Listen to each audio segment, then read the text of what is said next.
Vitajte v podcaste Psychologicky. Som psychológ Marek Horňanský a dnes sa s vami pozriem na jednu tému, ktorá sa týka našich pracovných, osobných, ale i vzťahových životov. Problematika menom syndromu vyhorenia. Ak ste nič také u seba alebo vo svojom okolí ešte nespozorovali, nezažili, môžete hovoriť o istom úspechu. Totiž podľa výsledkov najrozsiahlejšieho prieskumu o syndrome vyhorenia, a ten bol uskutočnený v rámci Slovenskej republiky a prebiehal v rokoch 2020 až 2024. Zúčastnilo sa na ňom vyše 30 000 ľudí a v uvedenom prieskume sa ukázalo, že významné známky syndromu vyhorenia v osobnej či pracovnej rovine pociťuje viac ako 2/3 ľudí. Konkrétne viac ako 70% účastníkov vtedy uvádzalo pocity únavy, takmer 60% cítilo fyzickú vyčerpanosť a viac ako 70% opýtaných ľudí pociťovalo vyčerpanosť aj emocionálnu. Ja sa vo svojej psychologickej praxi takisto stretávam s mnohými klientmi, ktorí mi komunikujú aj o tomto probléme. Vyzerá to asi nejak obdobne. Nedokážem ráno vstať, uvádzajú klienti. Ich myseľ je proste nejak zaťažená, preťažená myšlienkami. Tá radosť vecí, ktoré kedysi milovali, sa zrazu vytratila. Nedokážu plnohodnotne proste relaxovať, oddychovať a dokonca ani spať. Zároveň ich prenasledujú nejaké pocity zlyhania, beznádeje, samozrejme frustrácia, pretože práca, častokrát, ktorá ich naplňala na začiatku, sa pre nich stala jednoducho istou ťažobou. Vzťahy a komunikácia s kolegami, dokonca v osobnom živote, s najbližšími sa častokrát následkom toho veľmi komplikuje, zhoršuje to vzťahy a čo je najhoršie, to riešenie čím ďalej trvá, tak tým viac je istom nedohľadne. A tak ako prežívame jednoducho, ak sme zasiahnutí syndromom vyhorenia, tak človek nie je schopný vôbec vnímať nejaké záťaže, dostatočne sa zotaviť z tej záťaže. Proste nepomáha žiaden relax, žiaden oddych, ale naopak, začnú sa objavovať aj rôzne ťažkosti, napríklad psychosomatické príznaky. To znamená aj na úrovni tela, aj na úrovni tej psychiky. A tie môžu byť veľmi výrazné. Až tak, že človek ochorie a v najhoršom prípade dokonca môže aj zomrieť. Medzi tie somatické, fyzické nejaké prejavy, aby ste mali nejakú predstavu, tak patria nejaké bolesti hlavy, poruchy spánku, samozrejme, tráviace ťažkosti. Môžu to byť nejaké bolesť chrbta, nevoľnosť, srdcové ťažkosti, vysoký krvný tlak, zubné ťažkosti a tak ďalej.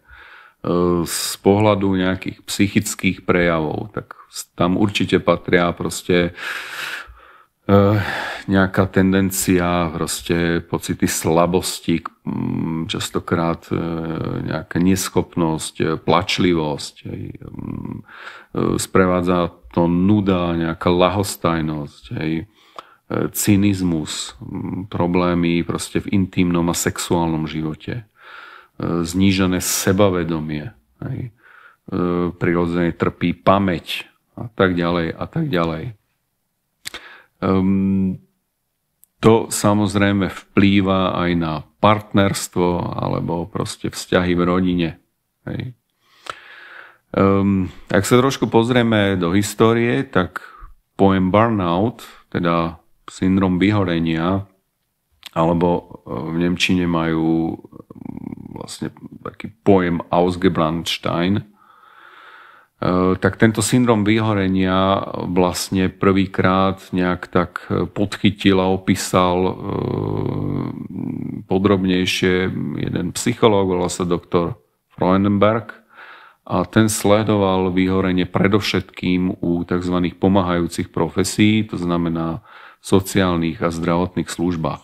A dodnes platí, že najviac ohrození sú práve ľudia v pomáhajúcich profesiách. Čiže patria tam samozrejme lekári, zdravotné sestry, aj učitelia, sociálni pracovníci, psychológovia a tak ďalej a tak ďalej. Ale nevyhýbajú sa tomu ani, nazvem to, isté rizikové povolania. To môžu byť silové zložky typu hasiči, vojaci, policajti. Hej. To znamená všade, kde je nejaký ten tlak a kontakt s ľuďmi. Hej, hodne intenzívny. Ten syndrom vzniká predovšetkým v dôsledku tzv. Dlhodobého a chronického stresu.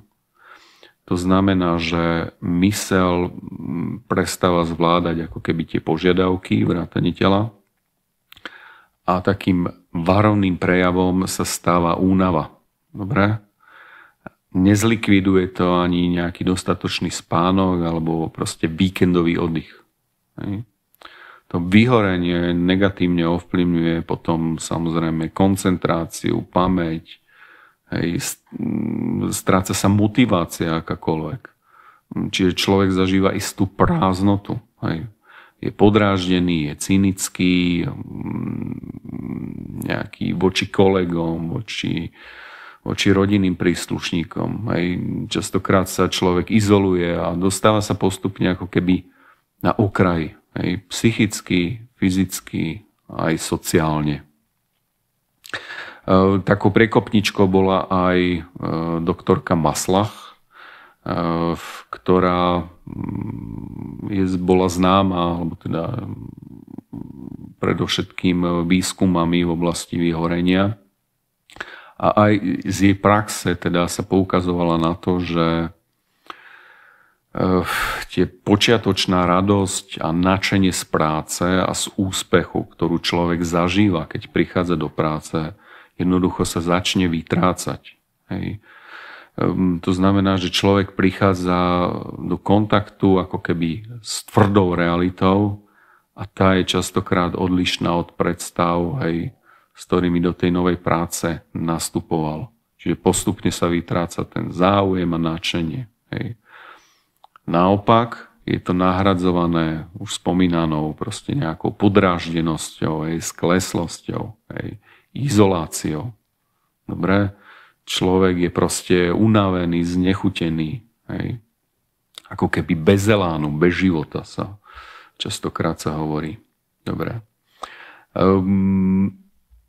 Ten syndrom má isté fázy, nepríde to zo dňa na deň, práve naopak, môže to trvať mesiace, dokonca roky. Čiže je to istý dlhodobý proces. Dobre? Takto zasiahnutý vlastne ako keby človek,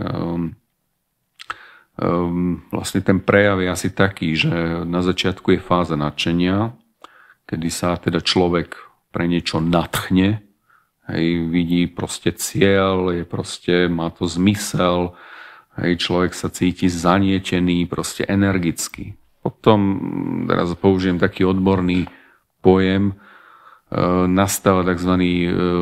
Utilitárny záujem. To znamená, že ako keby z toho nadšenia proste sa stáva zrazu nejaký cieľ, ktorý treba plniť. Hej. A človek sa maximálne teší na nejaký benefit, čiže to sú povedzme len peniaze za nejakú prácu a podobne. Hej, čiže ten nadšenie a elán jednoducho proste odchádzajú. Dobre? No a tá tretia fáza, to je tá už finálna, takzvané spálenisko. Hej, to znamená, že môžeme hovoriť, že obrazne sa hovorí ako život v popole. Čiže jedinec stráca úctu k druhým ľuďom, hej, začne sa chovať necitlivo, cynicky, sarkasticky, upadá, izoluje sa. Dobre? To je tá finálne štádium a vtedy už človek musí vyhľadať odbornú pomoc. Hej. Ale teraz pozor, možno, že mnohí si myslíte, že sa to týka len a len pracovného života, ale nie je to tak. Syndrom vyhorenia vlastne môže postihnúť kľudne, a z praxe to poznám, aj manželov, či dokonca partnerov, ktorí jednoducho na začiatku bolo to očarenie, proste rúžové okuliare a láska. Potom ako keby tá dvojica padne do nejakého stereotypu, proste ťahá to chvíľu, dlhšiu chvíľu a jednoducho z tej radosti sa stáva povinnosť, a keď to príliš dlho proste ťahajú bez riešenia, tak nastupuje a môže z toho potom vzniknúť aj syndrom vyhorenia. Aj tá dvojica žije v neustálom strese a napätí a jednoducho vyhoria. Podobne môže syndrom zasiahnuť aj napríklad mamičky na materskej dovolenke.